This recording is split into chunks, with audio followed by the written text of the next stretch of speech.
अपनी लीला समेट कर और इस पृथ्वी लोक से संत रूप में जो आए हुए हैं, सतगुरु रूप में जो आए हुए हैं, जिस दिन ये गवन कर गए उसके बाद मोक्ष की उम्मीद मत करना। इसलिए परमात्मा कहते कि ये थोड़ा सा समय मिला है तुम्हें, थोड़ा सा समय, ये प्राइम टाइम, प्राइम टाइम। अब क्या कह रहे हैं परमात्मा? यदि किसी कारण से मोक्ष प्राप्त नहीं हुआ, भाई क्यों नहीं होगा मोक्ष प्राप्त?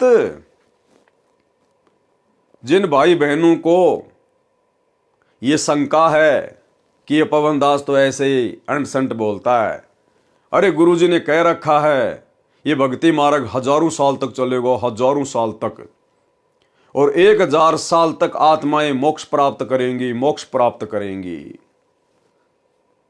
अगर ऐसा होता, मार्ग तो हजारों साल चलेगा, और यदि मोक्ष 1000 साल होना होता तो परमात्मा यहां पर यह बात नहीं लिखते, यदि किसी कारण से मोक्ष प्राप्त नहीं हुआ तो पुनर्जन्म मानव का मिलता है, वह दान अगले जन्म में मानव शरीर में मिलता है। यदि किसी कारण से मोक्ष प्राप्त नहीं हुआ, भाई क्यों नहीं होगा? मान लीजिए आपका इस मानव जन्म में मोक्ष नहीं हुआ, तो फिर से आपको मानव जन्म मिलेगा। उसमें भी नहीं हुआ तो तीसरा जन्म भी मानव का मिलेगा, उसमें तो मोक्ष हो ही जाएगा, क्योंकि ये तो हजारों साल चलेगा परमात्मा का मार्ग, हजारों साल तक आत्माएं मोक्ष प्राप्त करेंगी। तो एक जन्म में नहीं हुआ तो दूसरे में हो जाएगा, तीसरे में हो जाएगा, चौथे में हो जाएगा, पांचवें में हो जाएगा। 1000 साल में कम से कम 100 तो मानव जन्म मिलेंगे। फिर गुरुदेव ये बात क्यों कह रहे हैं कि यदि किसी कारण से मोक्ष प्राप्त नहीं हुआ तो, अरे क्या 100 जन्म में भी मोक्ष नहीं होगा? चलो इस जन्म में आपने गलती कर दी, आपका मोक्ष नहीं हुआ, अगला जन्म फिर से आपको स्त्री या पुरुष का मिल गया, किसी भगत के घर में देगा परमात्मा, तो उस जन्म में तो हो ही जाएगा। आपको तो शुरू से ही भक्ति मिलेगी, आपके माता पिता दोनों भगत होंगे, आप तो मर्यादा में रहोगे, पूरे संसार में सतयुग जैसा माहौल हो जाएगा, हर जगह आपको भगत ही भगत दिखाई देंगे, विरोध कोई आने वाले समय में कोई जो है वो करेगा नहीं, तो मर्यादा टूटेगी नहीं, तो आपका तो दूसरे जन्म में मोक्ष निश्चित है। और दूसरे में नहीं हुआ तो तीसरे में हो जाएगा, चौथे में हो जाएगा, पांचवें में हो जाएगा। चलो बात बड़ी करते हैं, 25वें मानव जन्म में तो मोक्ष हो ही जाएगा। और जबकि ये तो सैकड़ों मानव जन्म मिलेंगे हमारे को, 1000 साल में तो सैकड़ों मानव जन्म। फिर गुरुदेव ये क्यों कह रहे हैं यदि किसी कारण से मोक्ष प्राप्त नहीं हुआ तो? ये इसलिए कह रहे हैं परमात्मा कि सतगुरु के रहते सहते ही मोक्ष के दरवाजे खुलते हैं, और जिस दिन ये सतगुरु धरती से चला जाएगा उसके बाद में मोक्ष नहीं है। एक छोटा सा वीडियो गुरुदेव भगवान का, गुरुदेव ने स्पष्ट कह दिया कि ये भक्ति मार्ग इस दास से पहले नहीं था, और इस दास के जाने के बाद ये समाप्त हो जाएगा। भाई गुरुजी के जाने के बाद में समाप्त कहां से हो जाएगा? ये तो हजारों साल चलेगा ना, तो समाप्त कैसे हो जाएगा? ये तो हजारों साल चलेगा। फिर क्यों कह रहे हैं गुरुदेव कि इस दास के जाने के बाद समाप्त हो जाएगा, और इस दास से पहले ये भक्ति मार्ग नहीं था, और इस दास के जाने के बाद ये भक्ति मार्ग समाप्त हो जाएगा, यानी मोक्ष के दरवाजे बंद हो जाएंगे। जब तक धरती पर सतगुरु है तब तक ही आप जी मोक्ष प्राप्त कर सकते हैं। सतगुरु के जाने के बाद मोक्ष प्राप्ति की उम्मीद मत करना, फिर कोई यहां मर्यादा में रहने वाला नहीं है, फिर किसी को सतगुरु का कोई भय नहीं होगा। आज मात्र 10 साल के लिए सतगुरु जेल में जाके बैठे, मात्र 10 साल के लिए, 20 साल तक ज्ञान दिया और परीक्षा लेने के लिए मात्र 10 साल से जेल में बैठे हैं। ना जाने कितनी सैकड़ों मर्यादा तोड़ दी गई है, बड़ी बड़ी गलतियां कर दी गई है बड़े बड़े भक्तों के द्वारा। स्टेडियम बनाना, हॉस्पिटल बनाना, गुंडों का समर्थन करना, 5-5 लाख रुपया राजपूत करनी सेना को चंदे के रूप में देना, आरक्षणों में भक्तों को बैठाना, बिरानी आग में झोंक देना, करोड़ों रुपया चंदे के रूप में जाट आरक्षण में देना, लोगों के लिए बसें चलाना, एम्बुलेंस चलाना, भक्तों से रोड़े ठीक करवाना, आश्रमों में देह दान करवाना, रक्त दान करवाना, दोगली राजनीति करना, कभी कांग्रेस की गोद में बैठना, कभी बीजेपी की गोद में बैठना, हिंदू मुसलमानों के बीच में नफरत पैदा करने के लिए बजरंग दल वालों की गोद में जाके बैठ जाना, बांग्लादेश के मुसलमानों के खिलाफ। दुनिया भर के कुकर्म, दुनिया भर के उल्टे काम सतगुरु के धरती पर रहते सहते, तो सतगुरु के सतलोक जाने के बाद क्या होगा? किसी को कोई डर ही नहीं होगा, किसी को कोई भय नहीं होगा। इसलिए तो गुरुदेव कहते हैं, यदि मेरे रहते सहते पार नहीं हुए तो आगे कैसे पार हो जाओगे? ये शब्द है सतगुरु के, शब्द सैन सतगुरु की पहचान है, पावे अटल सुहाग रे। कि यदि मेरे रहते सहते पार नहीं हुए तो आगे कौन से पार हो जाओगे? फिर तो तुम्हारे ऊपर कोई अंकुश ही नहीं रहेगा, तुम्हारे को कोई डर ही नहीं रहेगा। सुनिए सत्संग। मात पिता मिल जावेंगे, मात पिता मिल जावेंगे, 184 माही, ये सतगुरु सेवा और ये भक्ति भाई फेर मिलन की नाही। इससे पहले नहीं थी यह भक्ति और इस दास के बाद यह भक्ति समाप्त हो जाएगी। अब तो चलेगी कुछ वर्षों तक। इससे पहले नहीं थी यह भक्ति और इस दास के बाद यह भक्ति समाप्त हो जाएगी। अब तो चलेगी कुछ वर्षों तक। इससे पहले नहीं थी यह भक्ति और इस दास के बाद यह भक्ति समाप्त हो जाएगी। अब तो चलेगी कुछ वर्षों तक। फिर कलयुग तो बहुत लंबा चौड़ा विशेष है, उसमें ये नहीं रहेगी लास्ट में। तो आ गई होगी आपकी बात समझ में, क्यों सतगुरु इतना जोर लगाकर कह रहा है कि अगर तुम अब भी पार नहीं होगे मेरे रहते सहते, तो मेरे जाने के बाद में कौन से पार हो जाओगे।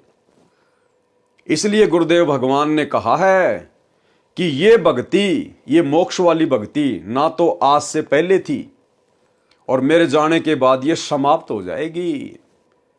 जिस दिन गुरु जी के पावन चरण कमल धरती से उठ गए संत रूप में, उसके बाद मोक्ष की उम्मीद मत करना। इसलिए अगर सिर धड़ की बाजी लगानी है, अपना तन मन धन अपने गुरु जी के चरणों में समर्पित करना है, तो उनके रहते सहते कर दीजिए, ये मौका फिर नहीं मिलेगा। सुनिए गुरुदेव का सत्संग।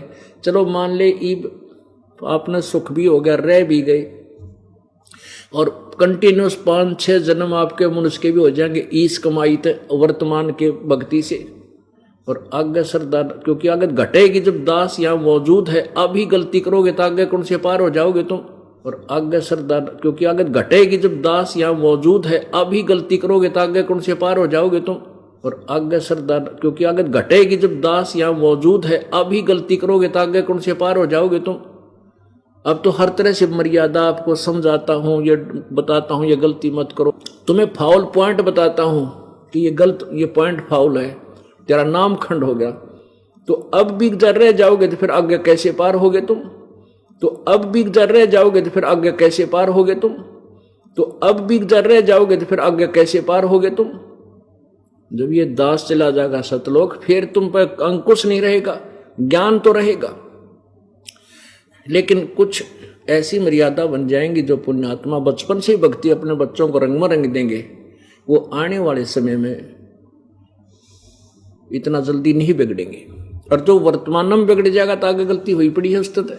तो इसलिए इस समय को ज्यादा नहीं बढ़ाना आपने। और जो वर्तमान में बिगड़ जाएगा तो आगे गलती हुई पड़ी है स्थित है। तो इसलिए इस समय को ज्यादा नहीं बढ़ाना आपने। और जो वर्तमान में बिगड़ जाएगा तो आगे गलती हुई पड़ी है स्थित है। तो इसलिए इस समय को ज्यादा नहीं बढ़ाना आपने। तो भाई और बहनों समझ में आ रहा होगा आपके। इसलिए यहां परमात्मा कह रहे हैं कि ये ना सोचना कि हजारों साल ये मार्ग चलेगा तो हजारों साल तक तुम पार भी होते जाओगे। हजारों साल केवल गुरु जी का भक्ति मार्ग चलेगा, हजारों साल मोक्ष प्राप्त नहीं होगा। और इसी लाइन को गुरुदेव ने अपने सत्संग में भी कह दिया स्पष्ट तौर पर, यदि किसी कारण से मोक्ष प्राप्त नहीं हुआ तो क्या होगा, पुनर्जन्म मानव का मिलता है, यानी मनुष्य जन्म मिलते रहेंगे। और वो जो दान जो तुम आज कर रहे हो ना, ज्योति पाठ वगैरह, ये फिर तुम्हें उन मनुष्य शरीरों में मिलता रहेगा। एक छोटा सा सत्संग गुरुदेव का इसी टॉपिक पर, कि यदि तुम रह गए, तुम पार ना हो पाए इस समय, तो तुम्हारे को मनुष्य जन्म मिलेंगे, मनुष्य जन्म। और जब तक दूसरा कलयुग नहीं आ जाएगा, जब तक दूसरे कलयुग की पिछली पीढ़ी नहीं आ जाएगी, तब तक तुम्हें केवल मनुष्य जन्म मिलेंगे। गुरुदेव ने ये नहीं कहा कि अगर किसी कारण से तुम्हारा ये जन्म अगर रह गया, तुम मोक्ष प्राप्त नहीं कर पाए, तो अगले जन्म में मोक्ष हो जाएगा या उससे अगले जन्म में मोक्ष हो जाएगा। नहीं, गुरुदेव कह रहे हैं यदि किसी कारण से तुम पार नहीं हो पाए, तो फिर तुम्हें मनुष्य जन्म मिलते जाएंगे, सतयुग में, त्रेता में, द्वापर में। फिर जब यही समय आएगा, फिर कहीं जाकर बात बनेगी। तो ये सत्संग सुन लीजिए और ध्यान से विचार कर लीजिएगा। यदि मोक्ष प्राप्त करना है तो अपने इसी जीवन को, इसी मनुष्य जन्म को गुरुदेव के चरणों में हर प्रकार से समर्पित कर दीजिएगा। सुनिए सत्संग। और बाकी रही बात जो पुण्य की, किसी के पास कार है, कोठी है, पैसा है, उसने पिछले जन्म में धर्म घना किया हुआ है, दान किया हुआ है। और जिसको ये भक्ति प्राप्त हुई है और उसके पास धन नहीं है, गरीब व्यक्ति है, निर्धन है, उसने पिछले जन्म में दान नहीं किया। केवल दान का डिफरेंस है, ये कोई बड़ी बात नहीं बताई परमात्मा ने। लेकिन अब अपने सारे ज्ञान न समझ कर प्रॉपरली दान भी करे और नाम भी श्रवण करे। इस बात ने याद रखे कि पार होने तो उद्देश्य है अपना, सतलोक चलने का उद्देश्य तो है ही है। किसी कारण से पैर फिसल भी जावे और ना जाने पाओगे, तो कम से कम नेक्स्ट जन्म हो भी गया आपके, जब तक ये फिर सतयुग कलयुग आएगा, तब तक कम से कम रोटी की समस्या तो हल हो ही पाओगे आप। इस दृष्टिकोण से भी आपने दान करना चाहिए। किसी कारण से पैर फिसल भी जावे और ना जाने पाओगे, तो कम से कम नेक्स्ट जन्म हो भी गया आपके, जब तक ये फिर सतयुग कलयुग आएगा, तब तक कम से कम रोटी की समस्या तो हल हो ही पाओगे आप। इस दृष्टिकोण से भी आपने दान करना चाहिए। तो भाई और बहनों, सत्संग सुन के समझ में आ गया होगा आपके कि मोक्ष नहीं मिलेगा। अगर गुरुदेव के रहते सहते पार नहीं हुए, तो अगले जन्मों में फिर मोक्ष नहीं मिलेगा, फिर मनुष्य जन्म मिलेंगे और ये दान धर्म तुम्हें मिलता रहेगा। ये मोक्ष का नंबर तो फिर दोबारा से कलयुग की पिछली पीढ़ी में आएगा। इसलिए अगर बात समझ में आई है तो भाई साथ संगति से जुड़ जाओ। साथ संगति से जुड़ने की कोई फीस नहीं है, कोई पैसा नहीं है। यहाँ तुम्हारे से ज्योति पाठ का और दान का पैसा नहीं लिया जाता। ये साथ संगति में किसी के पीले पर्चे नहीं निकाले जाते। यहाँ तो ज्ञान आधार से चर्चा होती है, भक्ति होती है, भक्ति। तो भाई और बहनों, अब आप और हमारी आंखें खुल जानी चाहिए। हमारे पास में समय ज़्यादा नहीं है। जिस दिन ये परमात्मा अपनी लीला समेट के यहाँ से चले जाएंगे, उसके बाद मोक्ष की उम्मीद मत करना। यदि किसी कारण से मोक्ष प्राप्त नहीं हुआ, तो पुनर्जन्म मानव का मिलता है, वह दान अगले जन्म में मानव शरीर में मिलता है। तीर्थ के ऊपर जाकर स्नान करने का क्या लाभ हानि है, वह बताया है। पाठक जन ध्यान दें कि कबीर सागर में काल प्रेरित कबीर पंथियों ने अपनी बुद्धि अनुसार वाणी मिलाई तथा काटी है। इस अध्याय में पेज 43 पर लिखी वाणियों का अर्थ है कि जो तीर्थ पर स्नान करने जाते हैं उनको सुंदर शरीर मिलता है। ये नकली कबीर पंथियों ने अपनी तरफ से लिखा है। तीर्थ पर जाने से कोई सुंदर शरीर नहीं मिलता, कोई धन की प्राप्ति नहीं होती।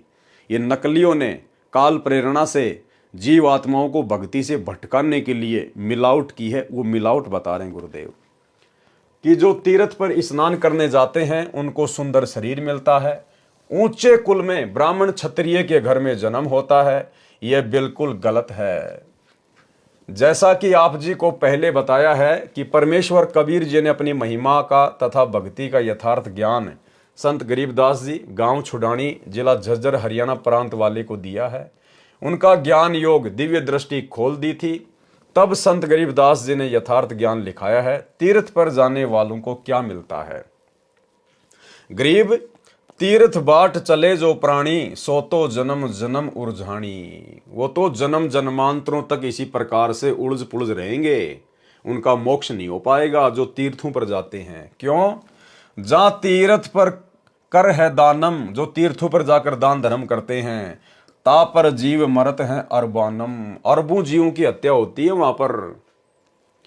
आप जिस सैकड़ों किलोमीटर जाते हो तीर्थों की यात्रा के लिए, कोई पैदल जाता है, कोई बस से, कोई ट्रेन से, कोई अपनी पर्सनल गाड़ी से, उस तीर्थ पर जाने का मान लीजिए एक फल मिलता है, और आपने उस तीर्थ पर जाते और आते समय कितने अरबों जीवों की हत्या कर दी आपने, अरबों जीवों की। और तीर्थ में नहाते समय कितने सूक्ष्म जीव आपने मार दिए वहां पर। तो कहते हैं वो तो जन्म जन्मांतरों तक उलझा रहेगा काल की भूल भुलैया में। गोते गोते पड़ी है भारम, गंगा जमुना गए केदारम। भावार्थ, जो श्रद्धालु तीर्थ स्थान के लिए जाता था वह पैदल जाता था, वर्तमान में गाड़ी से, मोटरसाइकिल से जाते हैं। रास्ते में जितने जीव यात्रा में मरते हैं वे तीर्थ यात्री के पाप कर्मों में लिखे जाते हैं। तीर्थ के अंदर जल में स्नान करने से कोई लाभ नहीं होता। यदि वहां दान करते हैं, वह दान कहीं कर लो, उसका फल अवश्य मिलता है, चाहे पशु पक्षी के जीवन में मिले। तीर्थ पर जाकर किए दान के साथ अरबों जीव मरने का पाप भी साथ लिपट गया। अब आप विचार करें कि तीर्थ स्नानार्थ जाने वालों को क्या लाभ या हानि होती है। गीता अध्याय 17 श्लोक 22 में कहा है कि कुपात्र को दिया दान लाभ के स्थान पर हानि करता है। कबीर परमेश्वर जी ने कहा है कि कबीर गुरु बिन माला फेरते, गुरु बिन देते दान, गुरु बिन दोनों निष्फल है, पूछो वेद पुराण।